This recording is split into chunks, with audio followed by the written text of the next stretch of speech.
It's a long uphill walk to Hisor Fort, about 30 kilometers from Dushanbe. It has taken me almost 2 hours to travel by road from Dushanbe city to Hisor Fort.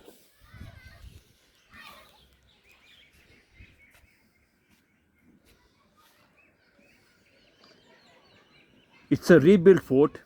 It's like a modern Disneyland. It's not the original fort. The original fort has been destroyed. As you can see, this is very modern.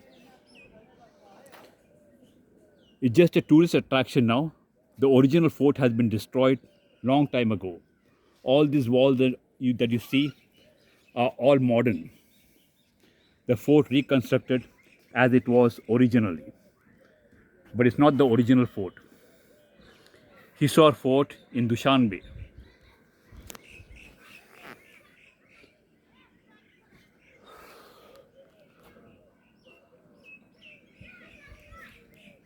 Absolutely hot, but cool and pleasant. Hot sun,